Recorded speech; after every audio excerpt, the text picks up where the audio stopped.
من قلب شوارع الهند. اهلا بكم في الهند، اخر الشارع، بلد الاكل الشعبي. بصوا بقى دي الفراخ المقليه في الهند. اوعى على الفحم تبقى طالعه لتحت، دي تاكلها وتطلع على المستشفى على طول. انا حاولت افهم ايه هي ما فهمتش، فانا هجرب وخلاص. ندلع البطن النهارده بتجربه مش لاي حد.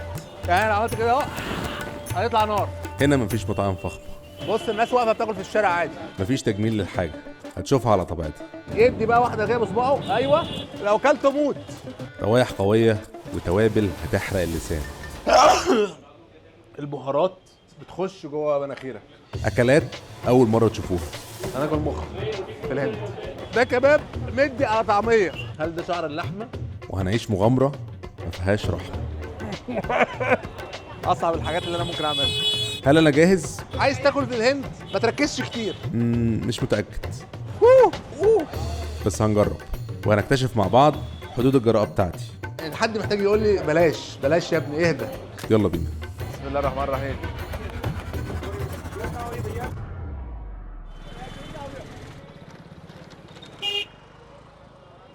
احنا في الهند، بالتحديد في دلهي العاصمة، عشان نعمل حاجة من أكتر الحاجات اللي الناس طلبتها، ولكن أصعب الحاجات اللي أنا ممكن أعملها.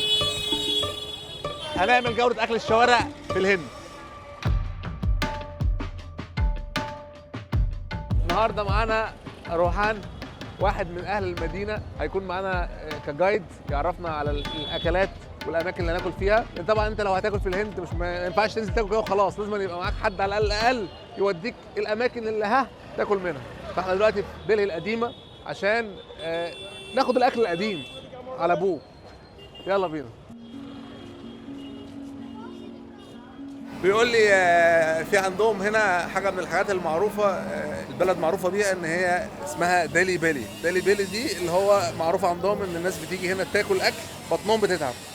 فبيقول لي يعني ما تخافش، النهارده نحاول ان احنا نبعدك عن الحاجات دي. اول اكله هناكلها النهارده هي الو تيكي. زي ما انتم شايفين كده تحسها شبه الطعميه، ولكن هي مش طعميه، هي بطاطس اتسلقت وبعد كده حطوا فيها شويه حاجات عجنوها وبيقلوها في النار. شكلها حلو. يلا اول حاجه نجربها الو تيكي. شكلها والله مبشر يعني، مش وحشه. حلوه حلوه، بس هي سخنه ومفعمه بالزيوت، فيها قرفه وفلفل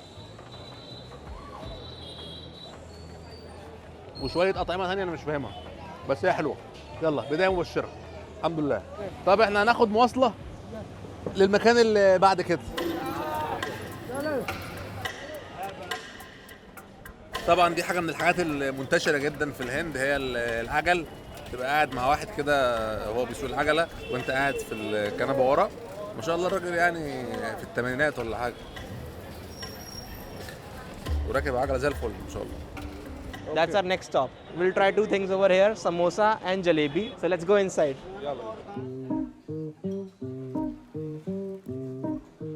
الواضح ان هو في الاول بيخلينا نجرب حاجات سهله وبسيطه عشان ما نتعبش مره واحده. احنا جينا هنا المكان ده هناكل سموسه او سمبوسك وجليبي. جليبي ده عباره عن حلوى يعني.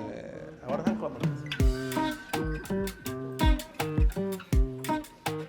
دي السموسه الهندي، وهي زي ما انتم شايفين كده هي يعني شبه بتاعتنا، ولكن هي مش زيها خالص. اولا شكلها كروي كده، هي مثلث بس مثلث كوره، واللي جواها مختلف تماما. خلينا نشوف. جواها بطاطس وفلفل وبسله. بسله، بصوا قطعه من البسله داخل السموسه. ايه ده في كمان جوه كاجو مكسرات.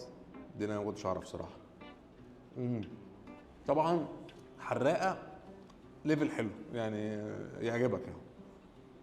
نديها حبه صوص سبايسي عشان نزود السبايسي. بعد كده نخش على الحلو وهو جليبي. جليبي ده يعني هو طبعا شبه المشبك بتاعنا، ولكن طعمه زي المشبك بالظبط، بس ده سكر اخف. حلو قوي الجليبي. امال الاكل كده حلو اهو، امال ايه بقى؟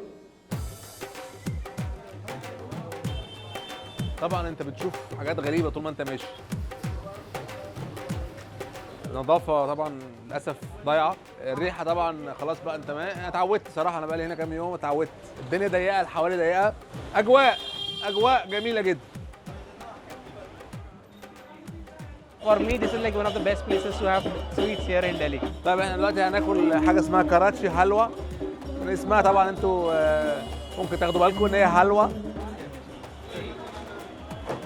اول حاجه هنجربها هي السيف بادي، تحسها عامله زي البسبوسه كده، بس هي مش بسبوسه طبعا. انا حاولت افهم ايه هي، ما فهمتش، فانا هجرب وخلاص. حلوه، هي مليانه مكسرات، تحس ان فيها زبده كتير وسمنه كتير وفطير. نجرب بقى الكراتشي حلوى، هي عامله زي الملبن، شبه الملبن بالظبط، وجواها مكسرات.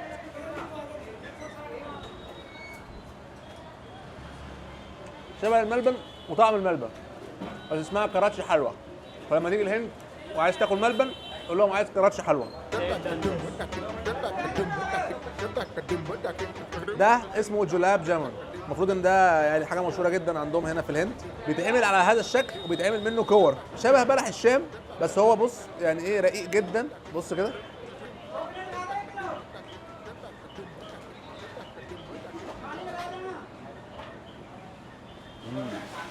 مسكر قوي قوي، هو بيدوب في البق بس مسكر. هو مسكر لان هو اصلا يعني قاعد جوه السكر، ميه بسكر يجيب لك السكر. اللي بعده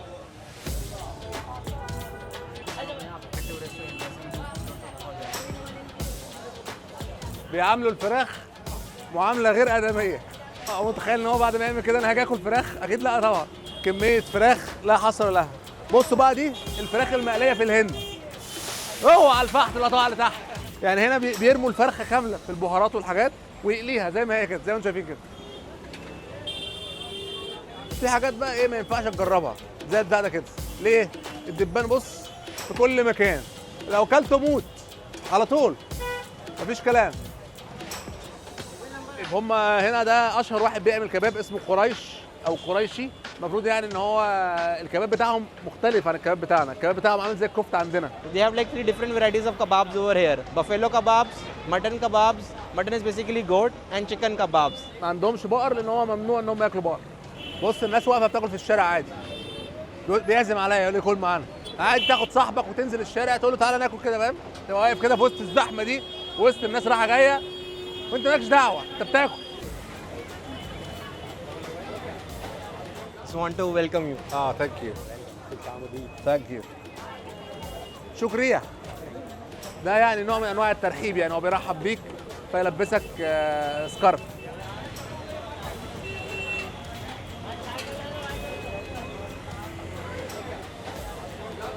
يعني هو كفته بس هنا اسمه كباب.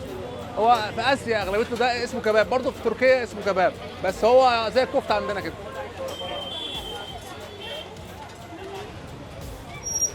طبعا احنا هناكل على الواقف، هنجرب الكباب بافلو، وطبعا لسه نازل من على السيخ فسخن نار.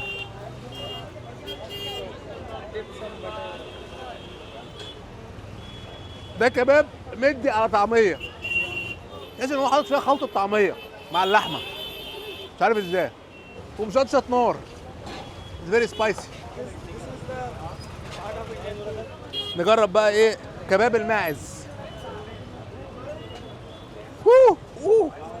بصوا كل ده سمنه، شوف السمنه، شوف السمنه عامله ازاي، بص، وتديها على طول. حلو قوي، حلوه بس نار، سبايسي نار. طبعا الهند ما بيتصوش بالسبايسي، حاجه ايه بقك هيولع على طول. يعني انا عملت كده اهو هيطلع نار. هناكل بقى هنا حاجه من اشهر الاكلات في الهند، وهي برياني تشيكن تيكا، تشيكن مالاي تيكا، Different varieties of kebabs. حاجات مختلفه. يلا بينا. كده هو بينزل التكه في الفرن، بيسيبها بقى بيقفل عليها تطبخ بقى في الحراره اللي جوه دي. هي طبعا شكلها في الازاز مش عاطفي، بس هقول لك حاجه، عايز تاكل في الهند ما تركزش كتير، ما تقعدش تتفرج وتشوف وبتاع، وما تشوفش الحاجه وبتتحضر، كل على طول. يعني لو اكلت على طول مش هتحس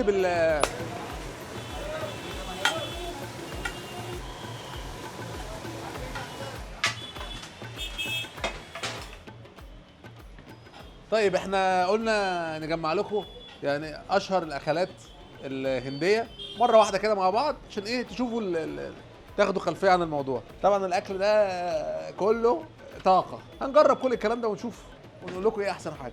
تعالوا نجرب الشامي كباب اللي عامل زي الطعميه ده، وريحته زي الطعميه مبدئيا. بصوا كده، نفتح نشوف ايه اللي جوه. ومن جوه زي الطعميه بس تحس ان هو فيه شعر، يعني ايه، لحمه بشعر. بسم الله. الناس بس واقفين ورا الكاميرا فمش هنعرف نقول رد الفعل الحقيقي، ولكن مش وحش. هو بس يعني الخلطه في البق غريب، تحس ان هو مش قر، مش عارف ليه. هل ده شعر اللحمه ولا اللحمه شعرت لما طبخوها؟ معرفش.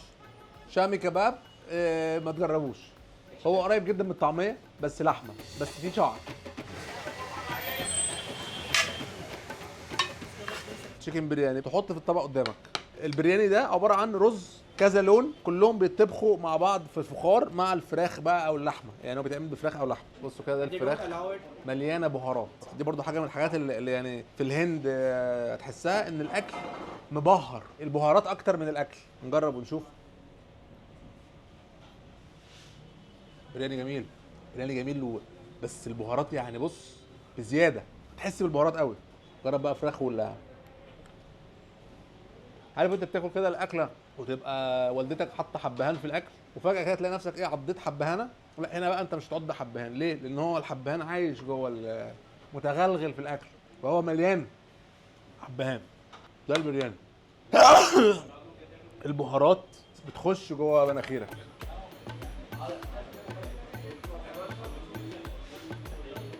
تشيكن ملاي تكه دي عامله زي الشيش طاووق عندنا، بس بقى طبعا كل حاجه عندهم هنا في الزبده، بتعيش في الزبده او بيقعدوها في الزبده بعد ما تخلص. حلو حلو، بس الزبده يعني ايه بزياده. الحمد لله.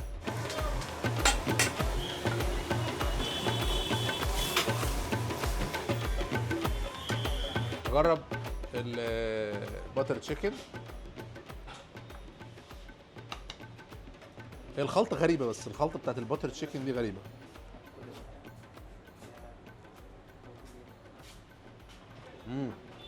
حلوه. طبعا انا مش هقعد اقول لكم قد ايه الاكل حراق، لان ده العادي بتاعهم. يعني العادي بتاعهم ان هو يبقى الحاجه حراقه، اللي مش عادي ان هو ما يبقاش حراق. يعني لو اكلت حاجه ما طلعتش مش حراقه يبقى هو كده ايه، الاكله دي مش تمام، الراجل ما توصاش. تعالى بقى ايه العيش النان ده. طبعا النان اساسي عندهم في الاكل، يقول لك دخله في التشيكن باتر ده كده كده اهو، تعمل ودن قطه. اقرب لكم المسافات. التشيكن باتر دي تحس ان عليها زبده فول سوداني، هي بزبده فول سوداني بس هي تحسها عليها لان هي عليها كاجو او زبده كاجو، فهي تحسها قريبه من بالنسبه لي البرياني والتشيكن باتر ده اجمد حاجتين صراحه. ده الطعميه دي يعني ما نجربهاش او مش لازم، ممكن تجيب واحده. ده شيش طاووق بس مش يعني ايه، مش شيش طاووق. هو بيقول لك انا شيش طاووق بس هو مش هو، واحد تاني. اللي بعده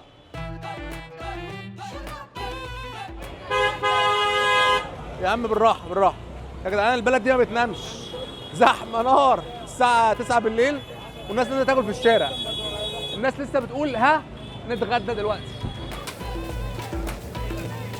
بص ركز معاه، اهم حاجه صباعه. بص في ايده كمان، ايوه يدي بقى واحده كده بصباعه، ايوه يروح نازل عليها بالزبده. 100 100. اتفضل يا باشا. عندهم الزبده ببلاش، بيرموا زبده. ده شارع ده ولا ايه؟ ده شارع؟ احنا دلوقتي رايحين ناكل عند كريم، بس ده كريم الهندي.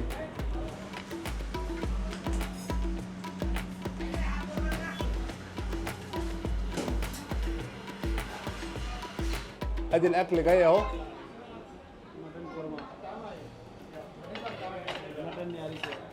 مخ، هناكل مخ في الهند. يعني كده الهند عشان ناكل مخ معيز. الله عليا، انا احيانا كده بطلع بحاجات غريبه والله. يعني حد محتاج يقول لي بلاش بلاش يا ابني اهدى. نجرب مخ المعيز. وده نهاري لحمه جدي. ده طبق مليء بالمفاجآت، كله زي حلويات الجدي، كبده على قلب على ريش، يعني في حاجات مختلفه كده في طبق واحد. بيقول لك بتطبخ لمده 8 ساعات. ده اسمه عيش شيرمل. هيعملوا عيش عادي؟ لا، ما يعملوش عيش عادي، ده عيش فيه سكر ولبن، بيطلع كده زي ما انتم شايفين. Let me make it a little healthy for you. This is all fat on the top. كل بقى المكونات بتاعت الجدي دي انا كلها مع بعض كده في طبق واحد، المخ واللحمه والحلويات، ونجربها بالعيش ده. بيقول لك العيش ده يعني اساسي مع الموضوع ده، حلو مع حادق مع مر مع مخ مع كل حاجه. ندلع البطن النهارده. اجرب المخ اول حاجه. بص المخ اهو، ما تقولش لنفسك ان ده مخ، يعني وانت بتاكل اقنع نفسك ان ده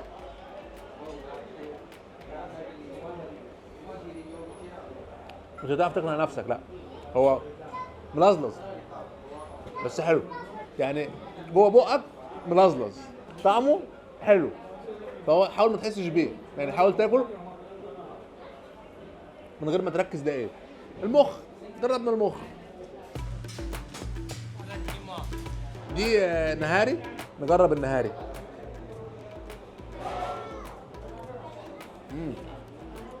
حلوه النهاري، لحمه دايبه ان هي بتطبخ زي ما بقول لك 8 ساعات، حلوه. وده الله اعلم اني عضو في الجد، بس ادينا بنجرب. عارفين الغريب في الموضوع ايه؟ ان الاكل الدسم ده كله بياكلوه بالليل، يعني دلوقتي الساعه 9 بالليل والاكل دسم لدرجه ان هو قال لي ايه، انا هفضي منه الدسامه قبل ما انزله لك على الطبق. يعني كل ده دسامه، كل ده دهون، طلعها في طبق لوحدها كده، على اساس مثلا ان هنا مفيش دهون. لا، في دهون، تحس بكميه دهون تحتاج تجري من هنا لمصر عشان تحرقها. بس حلو، اكل حلو، تجربه جميله. اللي بعده دي تاكلها وتطلع على المستشفى على طول، تاخد فاكهه من رجله على طول. Rose. دي هتبقى اخر حاجه في الفيديو، حاجه من الحاجات اللي انا كنت عايز اجربها ولكنها يعني مش سهله.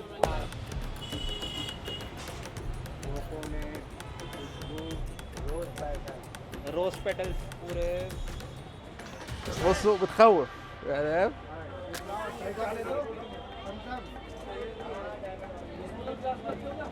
بسم الله الرحمن الرحيم. بسم الله.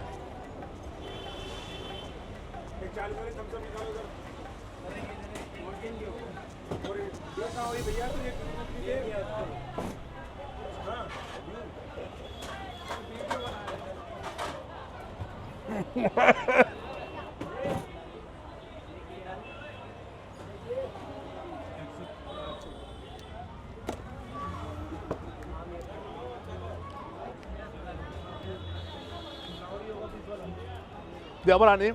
دي عباره عن ورق شجر وجواه حبوب، حاجات غريبه جدا، وجواه نعناع، وجواه جوز هند، وجواه معطر كده. لو انا مش في حاجات دخلت في اسناني، نار دخلت في اسناني. يبقى هو المفروض اصلا البتاع ده بيستخدموه في ايه؟ بيستخدموه في ان هو تحليه، حاجه بيحلوا بيها. في نفس الوقت المفروض ان هو معطر للفم، بيعطر فمك. هو بيعطر فمك وبيحرقه، بينضفه.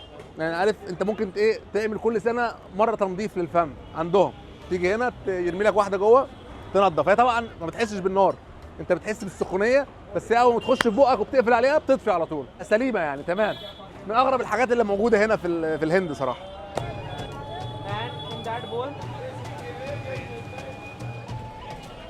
يا رب يكون فيديو عجبكم. ده كانت جوله اكل الشوارع في الهند. حاولنا ان احنا الحمد لله يعني نعمل الصعب، نعمل المستحيل. خلصنا واكلنا شويه حاجات. ادعوا لي يعني، اطمنوا عليا في الكومنتات بعد الفيديو ده، ولو رديت عليكم معناه ان انا الحمد لله يعني عدى يومين وبقيت كويس الحمد لله. اشوفكم ان شاء الله الفيديو اللي جاي. سلام.